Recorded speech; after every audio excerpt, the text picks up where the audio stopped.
Commander Zora, you need to see this. Right now. The urgency in Scout Nix's voice made every scale on my neck bristle. In 47 cycles of service aboard the Galactic survey vessel Starweaver, I had never heard that particular tone from my most composed crew member. Nix was the kind of alien who could watch a supernova through the viewports while calmly filing her weekly reports. "What is it, Scout?" I set down my nutrition cube and swiveled my command chair toward the main display. "Another derelict freighter? Rogue asteroid?" "No, Commander." Nix's 4 eyes blinked in sequence, the way they always did when she was processing something that defied logic. Well, sir, it's impossible." "Ah, wonderful. My favorite kind of day. The kind where the universe decides to throw physics out the nearest airlock and dance on the remains." "Impossible how, exactly?" I asked, though part of me already dreaded the answer. The main screen flickered to life, displaying our current sector. What I saw made me question whether someone had spiked my morning stimulant with hallucinogen. There, floating in the vast emptiness of space, was a human. Not in a suit, not in an escape pod, not in any kind of protective apparatus whatsoever, just a human. Male by the look of him. Brown hair, pale skin, wearing what appeared to be standard colony clothes. And he was very much alive. "Where's the planet?" I demanded. "Gone, sir." Nix's voice carried that special kind of bewilderment reserved for events that broke fundamental laws of nature. "Sensors indicate complete planetary destruction occurred approximately 72 hours ago. The debris field matches the composition of Earth-class world designated Terra 779. I stared at the screen. The human was floating there, arms crossed, looking remarkably calm for someone whose entire world had been obliterated. Worse yet, he appeared to be waiting, like he knew we were coming. "Life signs?" I asked, though the question felt absurd. "Strong and stable, Commander. Elevated heart rate, but well within normal human parameters. Brain activity suggests full consciousness." "Consciousness." I repeated the word slowly, tasting its impossibility. "The human is conscious. In vacuum. Without protection." "Yes, sir. And he's been there for 72 hours. "Yes, sir. Since his planet was destroyed." "Yes, sir."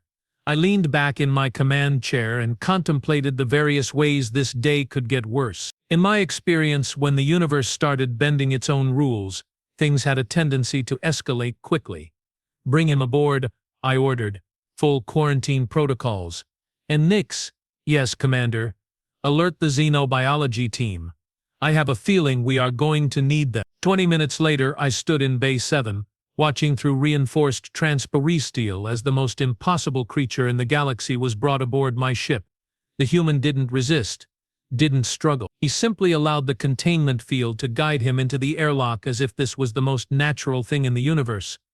Dr. Kex, our chief xenobiologist, materialized at my elbow with the quiet efficiency that made her both invaluable and slightly unnerving. "Preliminary scans interesting, Commander," she said, her tentacles dancing across her datapad with practiced precision. "Define interesting." "His cellular structure appears normal, standard human physiology. No obvious mutations or adaptations that would explain survival in vacuum." She paused, and I could practically hear her scientific worldview restructuring itself. Yet here he is. The airlock cycled, and the human stepped into the containment area. He looked around with curious eyes, taking in the alien architecture of our medical bay with what appeared to be amusement. "Hello," he said, his voice carrying clearly through the communication system. "I'm Jake Morrison. Thanks for the pickup."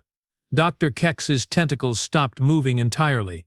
In the 15 cycles I'd known her, I had never seen her this stunned. "He's speaking Standard Galactic," she whispered.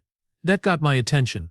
Standard Galactic was a constructed language, developed by the Council 300 cycles ago. It incorporated linguistic elements from 47 different species. The chances of a human isolated on a remote colony world, knowing even basic Standard Galactic, were approximately 0. "Jake Morrison," I said through the communicator.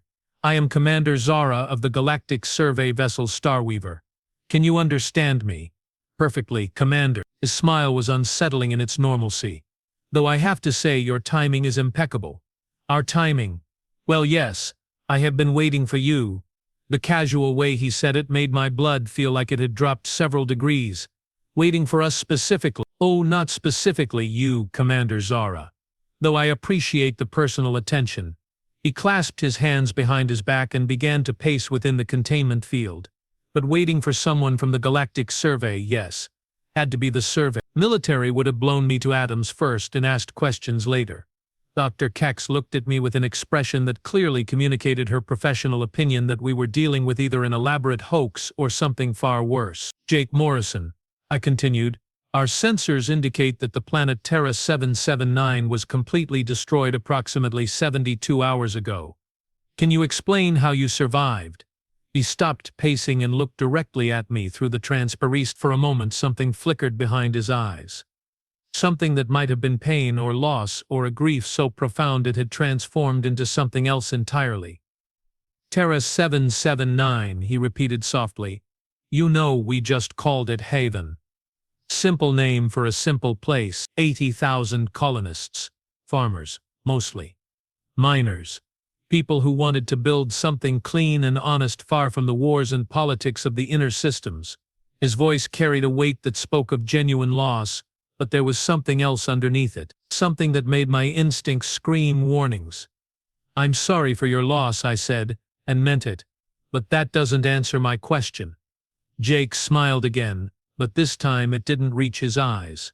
Commander, have you ever heard of the Helix Corporation? The name hit me like a plasma bolt to the chest. Everyone in the galaxy had heard of Helix Corporation. They were the boogeyman that parents used to frighten children into compliance, the shadowy human conglomerate that supposedly conducted illegal experiments, developed weapons that violated every interstellar treaty, and disappeared entire research teams without explanation. The problem was, nobody had ever proven they existed. Helix Corporation is a myth, I said automatically. Is it? Jake asked. Then what do you think destroyed my planet, Commander? The question hung in the air like a toxic cloud, because the truth was, we didn't know what had destroyed Terra 779. Our long-range sensors had detected the destruction, but the energy signature was unlike anything in our databases. It wasn't stellar collapse. It wasn't asteroid impact. It wasn't even antimatter detonation. It was something else. Something new. You are saying Helix Corporation destroyed your world? Dr. Cax asked, her scientific curiosity overriding her caution. I'm saying Helix Corporation tried to, Jake replied. They succeeded in killing the planet, but they failed to kill the people they were really after. Who were they after? Demanded. Jake's smile returned, but this time it was sharp enough to cut steel. Me, Commander. They were after me. The way he said it made every alarm in my head start screaming. This wasn't the voice of a victim. This was the voice of someone who had just revealed the first card in a very dangerous game.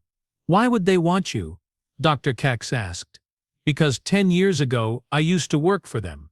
Jake began pacing again, but now his movements had a predatory quality that I hadn't noticed before. I was part of a very special project, Project Genesis.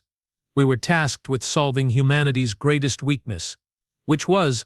I asked, though I was beginning to suspect I didn't want to know the answer. Mortality, Commander. We were trying to make humans immortal. The silence that followed his statement was so complete I could hear the subtle hum of the ship's life support systems. Dr. Cax's tentacles had gone completely still. My own breathing seemed unnaturally loud. That's impossible, Dr. Cax whispered. True biological immortality violates the fundamental principles of cellular decay. Even the most advanced species have only managed to extend lifespans, not eliminate death entirely. That's what we thought too, Jake said, until we made a breakthrough. A beautiful, terrible breakthrough that changed everything. He stopped pacing and looked directly at me again. We succeeded, Commander. We actually did it. We solved death. Then why did you leave? I asked. Because we discovered something else in the process. Something that made immortality look like a pleasant side effect. His voice dropped to a whisper that somehow carried more menace than a shout.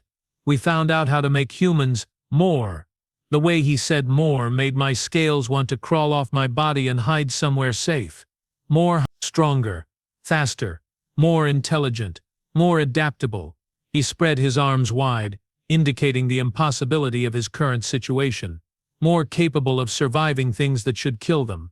Dr. Kex made a sound that might have been a scientific hypothesis dying a violent death. You are saying you have been enhanced? I'm saying I was the prototype, Doctor. The proof of concept. The first successful test subject of Project Genesis. Jake's smile became something that belonged in nightmares. And when I realized what Helix Corporation planned to do with the technology, I stole the research and ran. What did they plan to do? I asked, though I was rapidly approaching the point where I wasn't sure I wanted any more answers. They were going to create an army, Commander. An army of enhanced humans. Immortal, virtually indestructible, and absolutely loyal to Helix Corporation. He laughed and the sound was like ice cracking under pressure. They were going to conquer the galaxy. The implications hit me like a cascade of falling debris. If what Jake was saying was true, then Helix Corporation wasn't just a myth. They were a clear and present threat to every species in the galaxy. And this human, this impossible, enhanced human, was either our best hope of stopping them or our worst nightmare come to life. Why should we believe you? I asked. Jake gestured casually at his surroundings. Commander, I have been floating in hard vacuum for 3 days without protection. My Nanik was destroyed by a weapon that doesn't officially exist. I'm speaking a language I shouldn't know, and I have been waiting for a ship that wasn't scheduled to arrive for another week. He shrugged. At what point does skepticism become willful blindness? He had a point, a deeply unsettling point. Assuming we believe you, I said carefully, what do you want from us? I want to stop them. The casual humor vanished from Jake's voice, replaced by something cold and implacable. Helix Corporation has had 10 years to refine the Genesis technology, 10 years to build their army, 10 years to plan their conquest. He looked at each of us in turn, and now they are ready to begin. How do you know? Dr. Kex asked. Because they just field-tested their new planet-killer weapon on Terra 779. Jake replied. They wanted to see if it could eliminate a target without leaving evidence of their involvement. The fact that they were willing to murder 80,000 innocent people for a weapons test tells me they are moving into the final phase. My throat felt dry. What's the final phase? Open war, Jake said simply. They are going to start with the outer colonies, test their enhanced soldiers against civilian populations, work their way inward, gathering intelligence and resources. His eyes hardened. By the time the core worlds realize what's happening, it will be too late. And you think you can stop them? I asked. One enhanced human against an entire corporation. Jake's smile returned. At this time it was genuinely amused. Commander, I didn't say I was going to stop them alone. What do you mean? I mean that when I stole the Genesis research, I didn't just take the technical specifications. He reached into his pocket, moving slowly to avoid triggering any defensive protocols. I took the personnel files, all of them. He withdrew what appeared to be a small data storage device. Standard human technology, nothing threatening about it, except for the implications of what it might contain. 15 test subjects, Commander. 15 other humans who underwent the Genesis enhancement process before I escaped. Jake held up the device. Their names, their locations, their psychological profiles. Everything Helix Corporation doesn't want anyone to know. Dr. Keck leaned forward. Are they all like you? Enhanced? Yes. Immortal? Yes. Loyal to Helix Corporation? Jake's smile became predatory again. That's where things get interesting, Doctor, because the enhancement process has some unexpected side effects, such as independence, free will, a really annoying tendency to question authority. He tossed the data device into the air and caught it casually. Turns out when you make someone immortal and give them superhuman abilities, they become rather difficult to control. The pieces were starting to form a picture, and I didn't like what I was seeing. You are saying there are 15 other enhanced humans out there who might be willing to fight against Helix Corporation. I'm saying there are 15 other enhanced humans out there who have very good reasons to want Helix Corporation destroyed. Jake corrected. Some of them have been hiding for years. Others have been fighting a guerrilla war. A few have been systematically hunting down Helix Corporation facilities and personnel. And you want to unite them? I want to give them what they need to finish the job. Jake's expression became serious. But I can't do it alone, Commander. I need resources. Transportation. Information about Helix Corporation's current operations. He paused. And I need the backing of the Galactic survey. There it was. The real reason he'd been waiting for us. He didn't just want rescue. He wanted to turn the survey into his personal anti-Helix Corporation task force. The survey doesn't involve itself in human internal affairs, I said automatically. This isn't an internal affair anymore, Commander. Jake's voice carried absolute certainty. Helix Corporation has developed technology that threatens every species in the galaxy. They have demonstrated their willingness to commit genocide, and they have the resources to make good on their threats. He gestured at the space around us. The planet-killer weapon that destroyed Terra 779? That was just their opening move. You have proof of this? Jake's smile returned. Commander, I am the proof. My existence violates every law of biology you know. The weapon that destroyed my planet violates every principle of physics you understand. How much more evidence do you need? He was right, and I hated him for it. Everything about this situation screamed trap or deception, or elaborate fiction, but the simple, impossible fact of his survival made it impossible to dismiss his claims. Even if what you are saying is true, I said, the Survey Council would never authorize military action based on the testimony of one individual. Then don't tell them it's military action, Jake replied. Tell them it's a research mission, an investigation into potentially dangerous human technology, a fact-finding expedition to assess threats to galactic security. His smile became sly. Tell them whatever you need to tell them, Commander. But get me to those 15 enhanced humans. And if I refuse? Jake's expression became genuinely sad. Then in 6 months, maybe a year, you will be watching Helix Corporation warships burn their way through the outer colonies.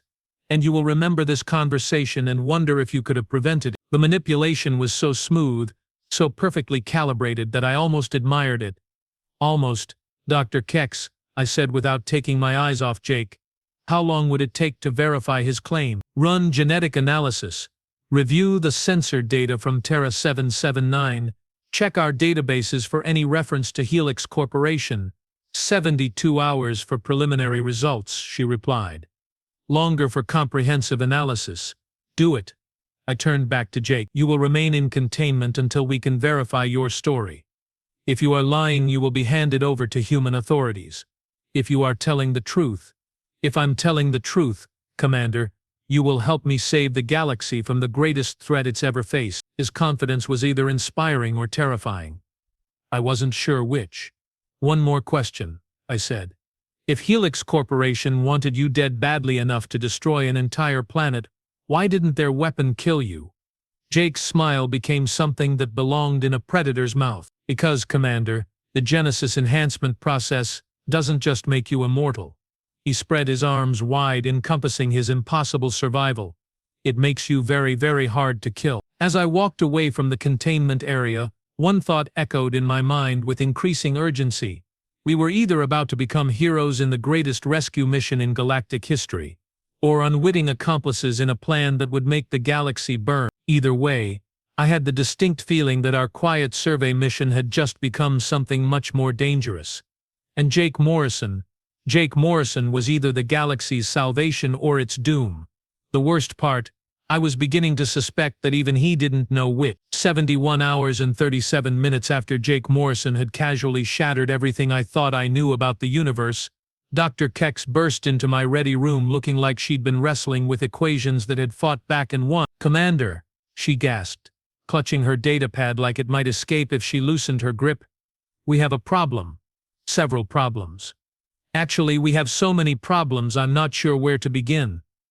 I set down my morning stimulant and prepared myself for another day of impossible revelation. Start with the genetic analysis. Right, yes. The genetic analysis. Dr. Kex activated her datapad and projected a holographic display that made my head hurt just looking at it. Jake Morrison's DNA is, well, it's human. Completely undeniably human. No alien contamination. No artificial modifications that we can detect. That sounds like good news. It would be if his cells weren't doing things that human cells categorically cannot do. She manipulated the display, zooming in on cellular structures that looked like they'd been designed by someone with a very twisted sense of humor. His mitochondria are producing energy at roughly 300% normal efficiency. His DNA shows no signs of telomere degradation whatsoever, and his neural pathways. She paused, tentacles writhing in obvious distress. Commander, his brain is operating at a level that should require twice the cranial capacity. I studied the display, pretending I understood what I was looking at. So he's telling the truth about the enhancement? About being enhanced? Absolutely. About how he became enhanced? Dr. Kex's expression suggested she'd rather be dissecting a live plasma eel. That's where things get complicated. Complicated how? The modifications to his physiology aren't technological, Commander. They are evolutionary. That got my attention. Evolutionary. His cells show evidence of guided mutation, controlled genetic drift. Someone didn't just enhance Jake Morrison. They accelerated his evolution by approximately 10,000 years. She gestured at the display with obvious awe and terror. He's not just an enhanced human, Commander.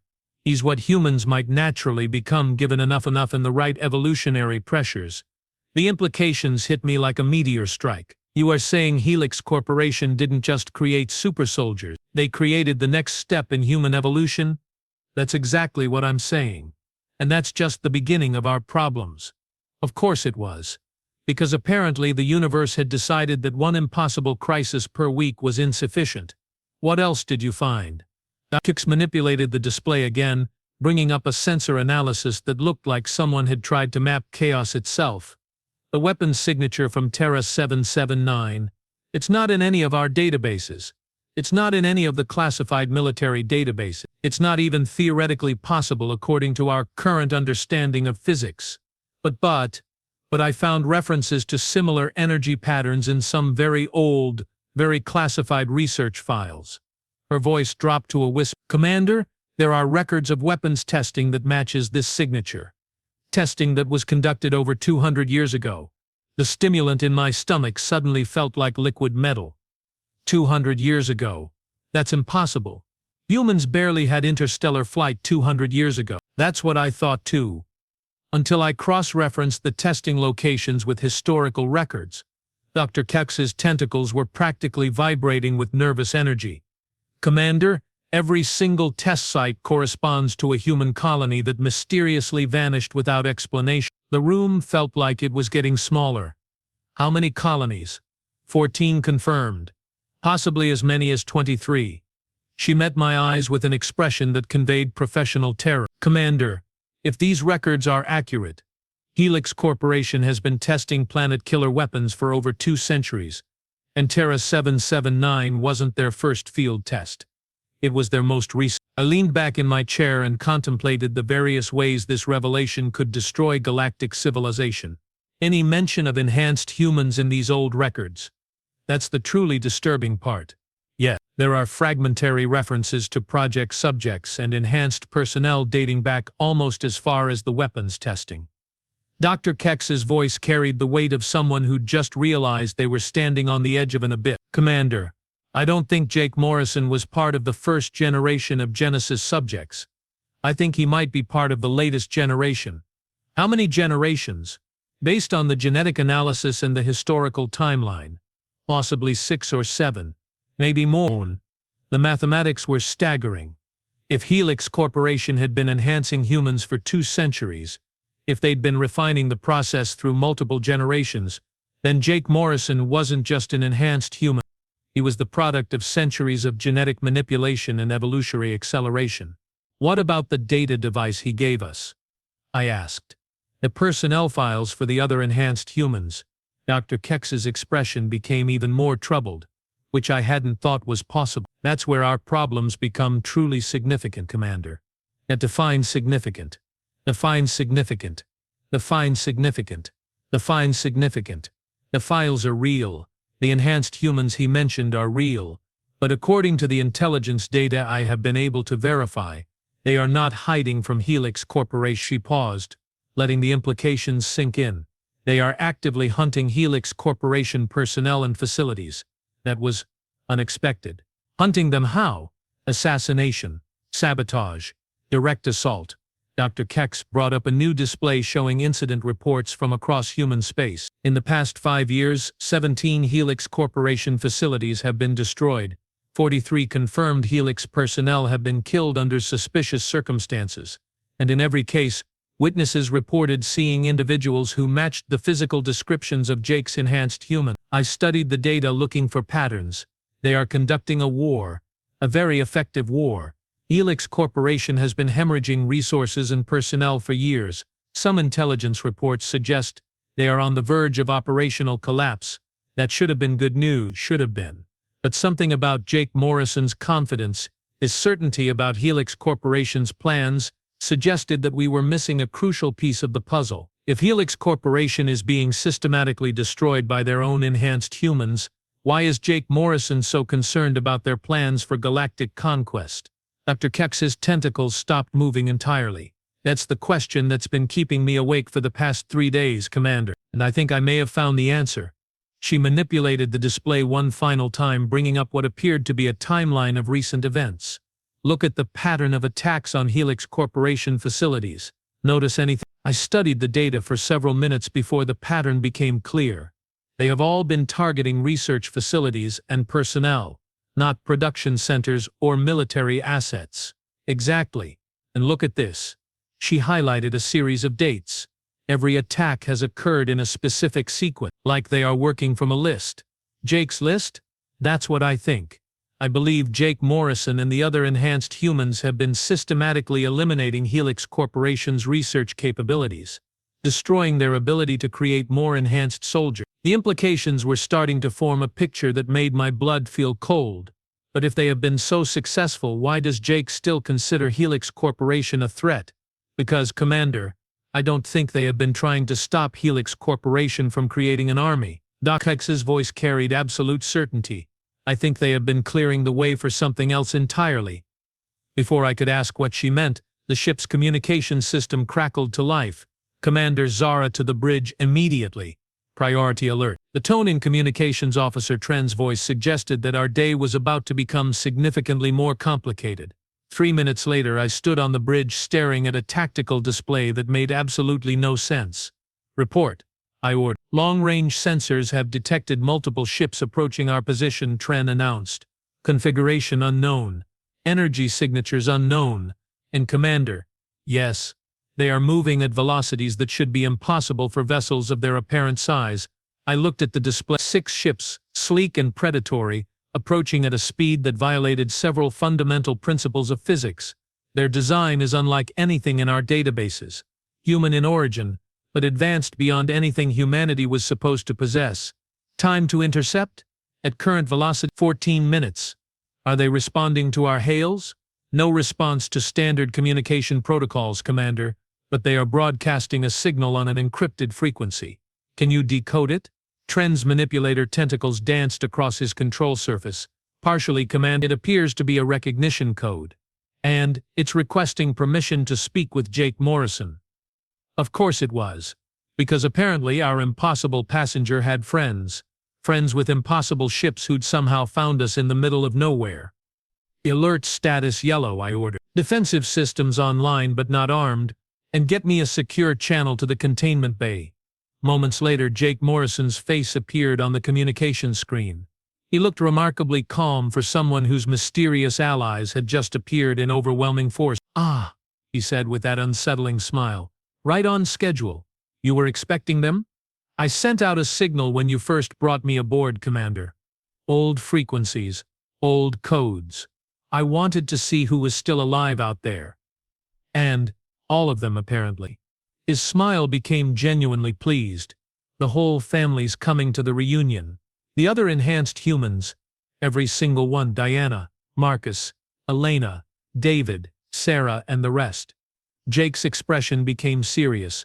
Commander, what I'm about to tell you will probably sound like elaborate fiction, but given everything you have learned in the past 3 days, I hope you will keep an open mind. I'm listening. Helix Corporation didn't create us to be their soldiers, Commander. They created us to be their replacements. The statement hung in the air like a toxic cloud. Replacements for what? For humanity itself. Jake's voice carried a weight that spoke of terrible knowledge. The Genesis project wasn't designed to enhance existing humans. It was designed to replace them with something better. something more controllable, something that would serve Helix Corporation's interests without question. But you said the enhancement process made you independent, made you question authority. That was an unexpected side effect. A flaw in their programming, you might say. Jake's smile returned, but it was sharp enough to cut stone. They tried to create the perfect servants. Instead, they created their own worst enemies. And the other enhanced humans. They are all fighting against Helix Corporation. Not fighting against them, Commander. Hunting them. There's a difference. The approaching ships had closed to within 10 minutes. On the tactical display, they moved with a coordination that spoke of shared purpose and long experience working together. What do they want? I asked. The same thing I want. To finish what we started. Jake leaned forward, his expression becoming intense. Commander, for the past 10 years, we have been systematically destroying Helix Corporation's research capabilities. Every facility, every database, every scientist who worked on the Genesis project. We have been thorough, methodical, ruthless. Then why do you still need our help? Because we missed something. Something important. His voice carried the weight of someone who'd realized they'd made a critical error. 3 days ago, when Helix Corporation destroyed Terra 779, they weren't just testing their planet-killer weapon. They were sending us a message. What kind of message? They were telling us that they don't need the Genesis research anymore. They don't need enhanced humans. They don't need any of the technology we have been destroying. Jake's expression became grim. They have found something better. Better, Commander? What if I told you that the weapon that destroyed Terra 779 wasn't just a planet killer? What if I told you it was something far more dangerous?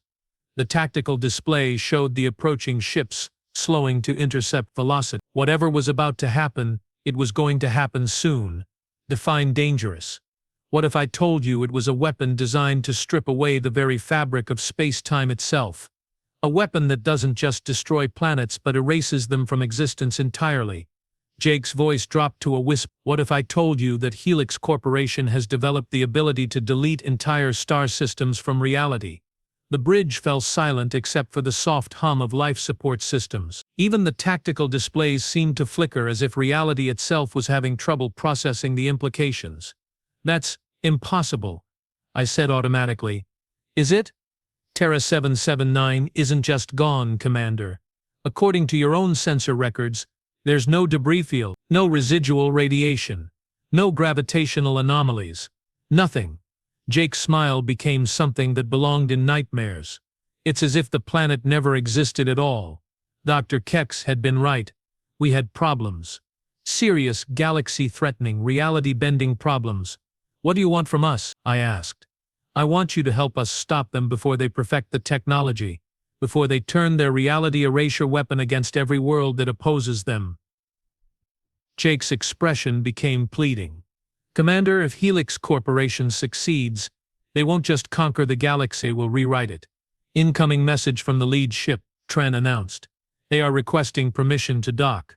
I looked at Jake's image on the screen. Enhanced human. Product of centuries of genetic manipulation. Either the galaxy's salvation or its doom. And now he had allies with impossible ships and impossible abilities who'd somehow found us in the middle of nowhere. Permission granted, I said. Benign, full diplomatic protocols. Thank you, Commander, Jake said.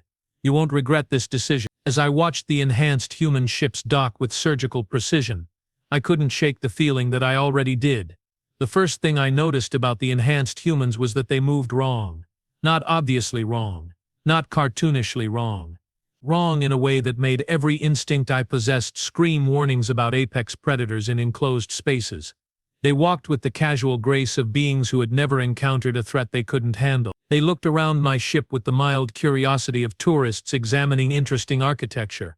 And when they spoke, their voices carried the absolute confidence of individuals who had rewritten the fundamental rules of existence. There were 15 of them, just as Jake had promised. 15 impossible humans who had somehow survived centuries of genetic manipulation to become something that transcended their original species. And as they gathered in Conference Room Alpha, I couldn't shake the feeling that I was about to witness either the galaxy's salvation or the beginning of its end. Commander Zora, said the woman who appeared to be their leader. She was tall, auburn-haired, with eyes that seemed to contain entire galaxies. "I'm Diana Torres. Thank you for providing Jake with sanctuary." Diana was the first successful Genesis subject, Jake explained. "She's been coordinating our operations for the past decade." Diana smiled, and the expression was simultaneously warm and terrifying. "Jake tends to be modest about his own contributions. He's actually the one who figured out how to break Helix Corporation's conditioning. Without him, we'd still be their loyal servant. Instead of their greatest threat, added a massive human with cybernetic implants along his skull. And Marcus Reed, former Helix Corporation enforcer, current Helix Corporation nightmare." The introductions continued around the table. Elena Santos, the geneticist who had helped refine the enhancement process. David Kim, the tactical specialist who had planned most of their operations. Sarah Mitchell, the infiltration expert who had spent years gathering intelligence on Helix Corporation's activity. Each name was accompanied by a brief description of their capabilities, and each description made me more certain that we were dealing with beings who existed beyond the normal constraints of physics and biology. "Now," Diana said once the introductions were complete, "let's discuss why we are here." "Jake mentioned something about Helix Corporation developing a reality erasure weapon," I said. "He claims they destroyed Terra 779 to test it." "Not to test it, Commander," Diana corrected. "To demonstrate it. There's a significant difference." "Demonstrate it to whom?" "To us." Marcus's voice carried the weight of someone who had realized they'd been outmaneuvered. "The destruction of Terra 779 wasn't a weapons test. It was a mess. Helix Corporation was telling us that our war against them is over. Because they have won. Because they have changed the rules of the game," Elena said. "For 10 years we have been systematically destroying their research capabilities. We thought we were winning. We thought we were close to eliminating them entirely. But," I prompted. "But we made a fundamental error," David admitted. "We assumed that Helix Corporation's ultimate goal was to create enhanced humans. We assumed that the Genesis project was their primary objective. It wasn't. It was a distraction," Sarah said quietly. "A very elaborate, very expensive distraction designed to keep us focused on the wrong threat." Diana leaned forward, her expression becoming intense. "Commander, while we were destroying Genesis research facilities, Helix Corporation was developing something far more dangerous. Something that makes enhanced humans look like primitive tools. The reality erasure weapon. Not just a weapon. A technology. A way of manipulating the fundamental structure of space-time itself." Diana gestured, and a holographic display materialized above the conference table. "They call it the Nexus protocol." The display showed what appeared to be a 3-dimensional map of local space, but with overlays that hurt to look at directly. Lines of force that bent reality around themselves. Nodes of energy that seemed to exist in more dimensions than my brain could process. "What am I looking at?" I asked. "The fabric of reality," Jake said, "and Helix Corporation's plan to rewrite it. The Nexus protocol doesn't just erase planets, Commander," Diana explained. "It allows for the manipulation of causality itself. They can eliminate not just objects, but entire timelines, entire possibilities." The implications were staggering. "You are saying they can change history? We are saying they can decide what history is allowed to exist," Marcus said grimly. "They can delete events that oppose their interests, eliminate individuals who threaten their plan, rewrite the past to ensure their victory in the present." Dr. Kex, who had been silent throughout the briefing, finally spoke. "That's impossible. Temporal manipulation on that scale would require energy levels equivalent to stellar collapse. The technological requirements alone would be impossible for any normal civilization," Elena agreed. "But Helix Corporation isn't normal. They have been developing this technology for over 2 centuries, and they have had help. Help from whom?" The enhanced humans exchanged glances that communicated volumes of shared knowledge and terrible understanding. "Commander," Diana said carefully, "what do you know about the architects?" The name hit me like a plasma bolt to the chest. The architects were legend, myth, the theoretical precursor civilization that had supposedly existed millions of years ago before any of the current galactic species had achieved sentience. They were the boogeyman that xenoarchaeologists used to explain artifacts that didn't fit conventional understanding of technological development. The architects are theoretical, I said automatically.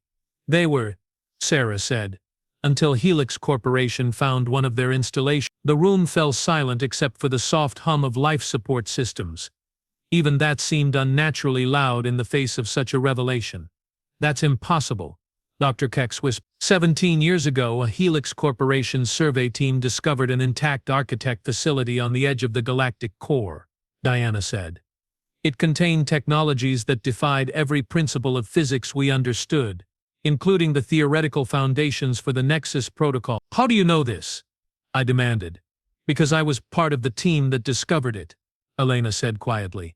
Before I underwent the Genesis enhancement, before I learned what Helix Corporation really was, the facility contained detailed schematics for reality manipulation technology, Diana continued. Blueprints for devices that could alter the fundamental constants of physics, instructions for machines that could edit causality itself. And Helix Corporation has been building these machines for the past 17 years, Marcus confirmed.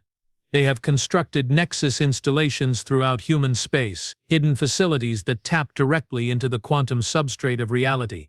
How many installations? I asked, though I dreaded the answer. 47 confirmed, David said. Possibly as many as 63. The mathematics were terrifying. If Helix Corporation had dozens of reality manipulation installations spread throughout human space, then they possessed the capability to rewrite large portions of the galaxy. What's their endgame? I asked. Total control, Jake said simply. Not just of human space, not just of the galaxy. Control of reality itself. They want to become gods, Diana added.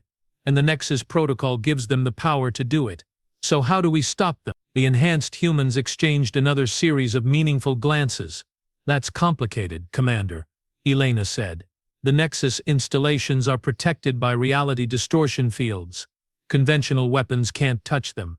Even our enhanced abilities aren't sufficient to penetrate their defense. Then how? We need to turn their own technology against them, Diana said. We need to infiltrate the primary Nexus facility and corrupt the entire network from within. Where's the primary facility? That's the problem, Sarah said.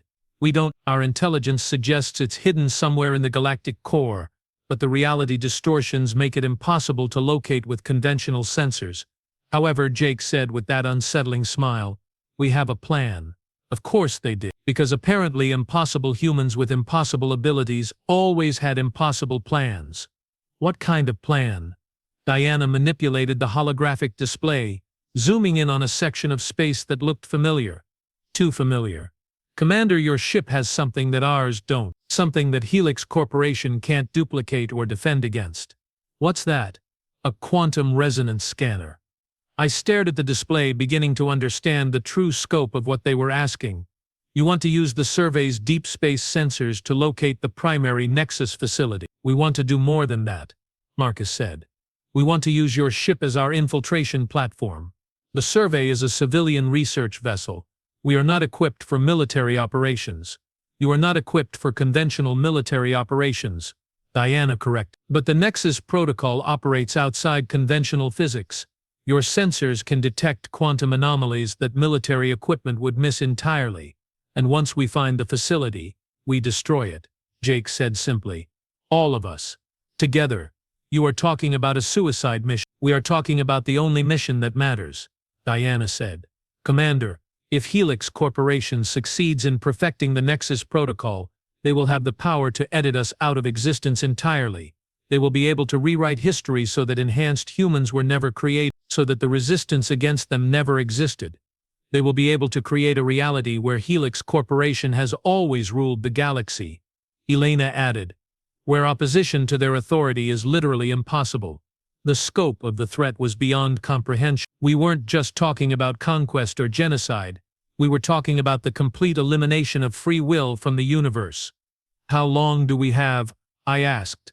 Based on our intelligence, they are planning to activate the full Nexus protocol in 72 hours. David said, once it's online, it will be too late to stop them. 72 hours to save reality itself.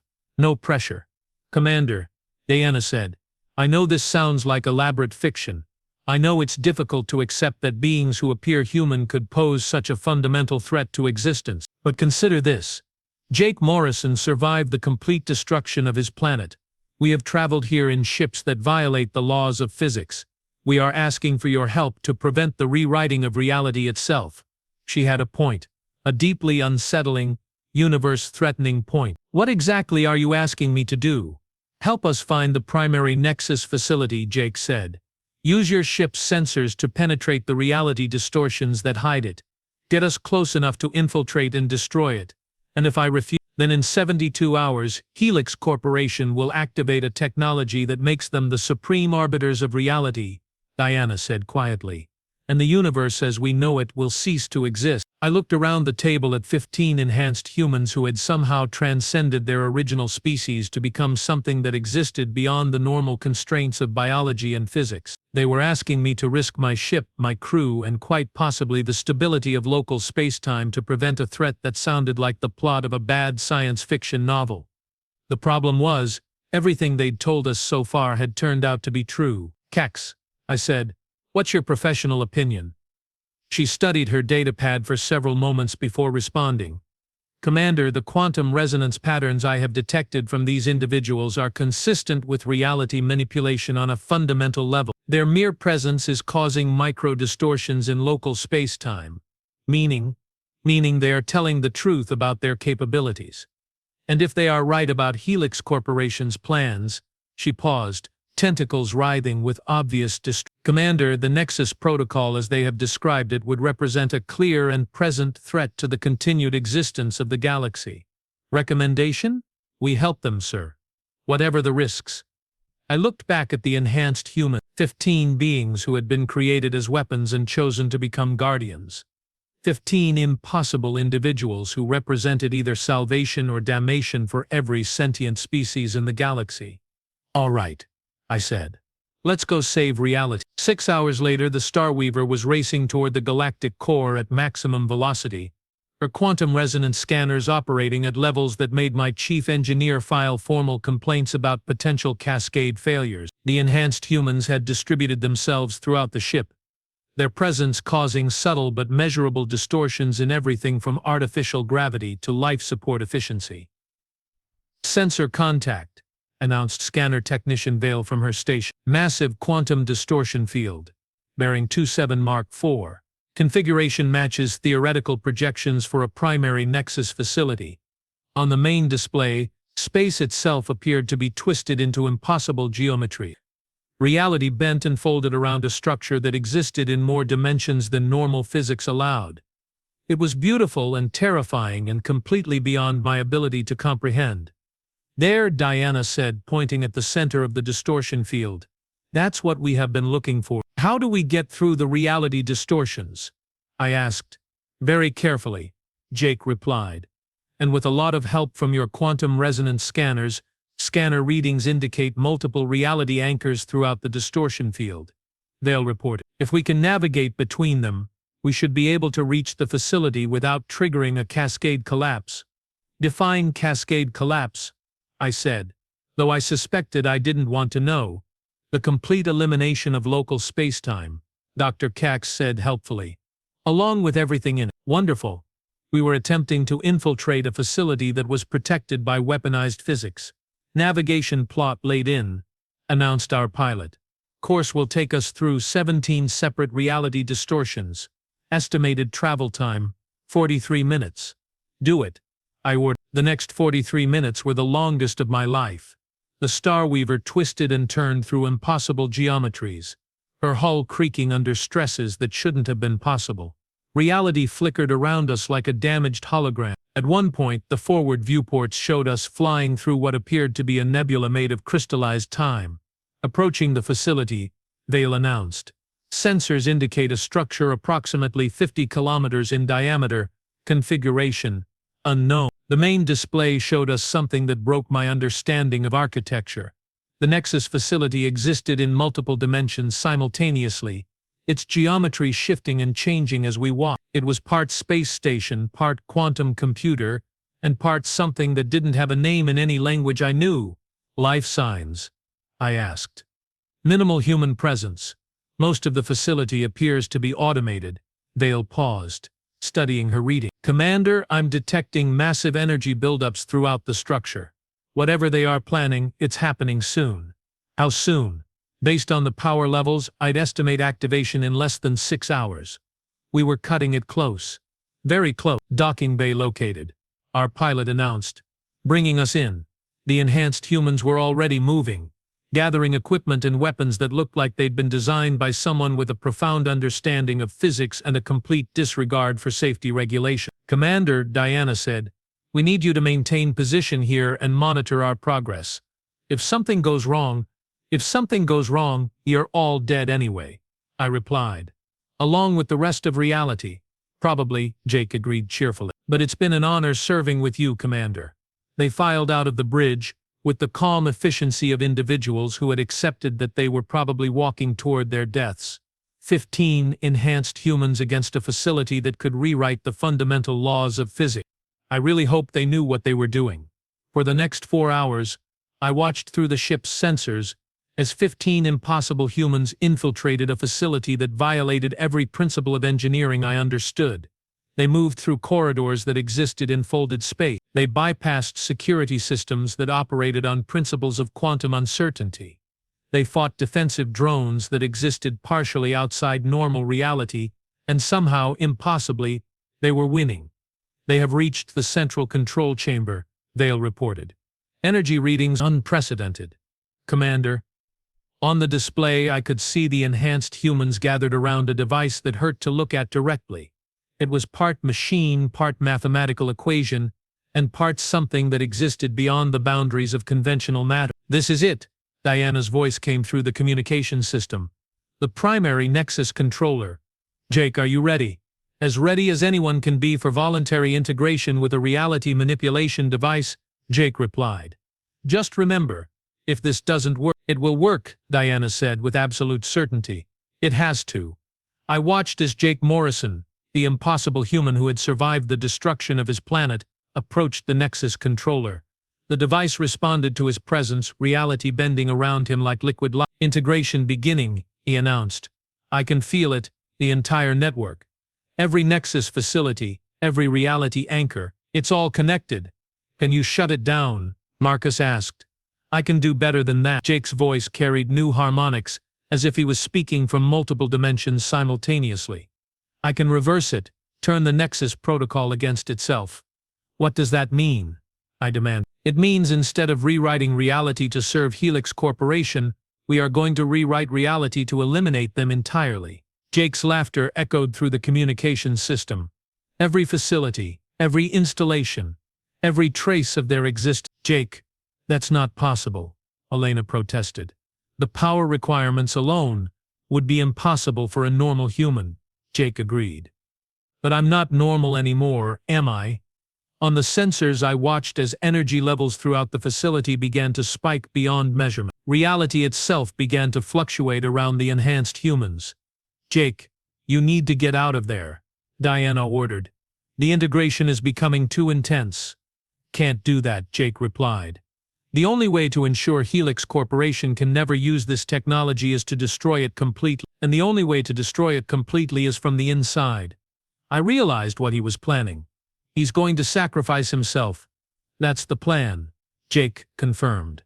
One enhanced human versus a reality manipulation network. Should be interesting to see who wins. Jake. No, Diana said. There has to be another way.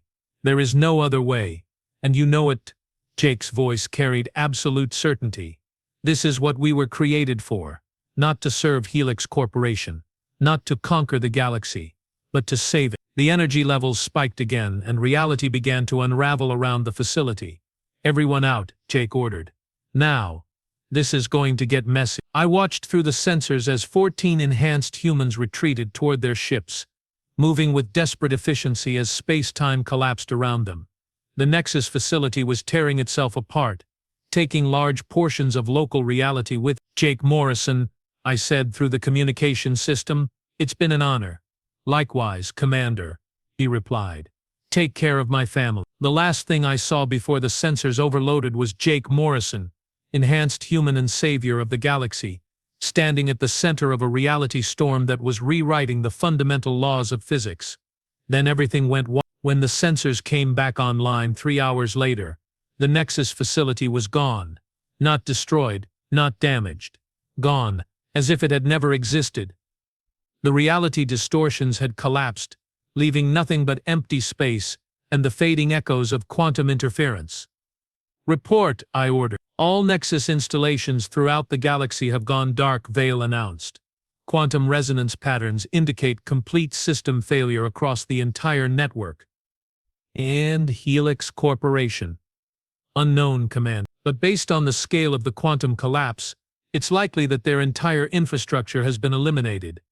Diana Torres appeared on the communication screen, her face showing a mixture of grief and relief. "Jake did it," she said simply.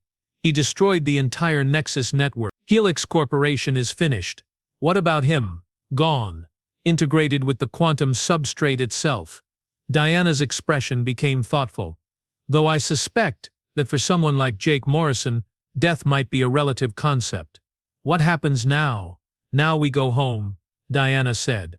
"All of us. The war is over, Commander. Reality is safe." As I watched the enhanced humans depart in their impossible ships, I couldn't help but wonder what the galaxy would look like now that its greatest threat had been eliminated by its most unlikely heroes. 15 humans, enhanced beyond recognition, had chosen to save the universe rather than conquer it. They had faced a threat that could rewrite reality itself and emerged victorious. And somehow, impossibly, we were all still here to tell the tale. Jake Morrison had been left in a gravity well when his planet died. But he hadn't died with it. He had become something more. Something that transcended the boundaries between human and alien, between mortal and eternal, between possible and impossible. He had become exactly what the galaxy needed, exactly when it needed him most. And in the end, that was the most human thing of all.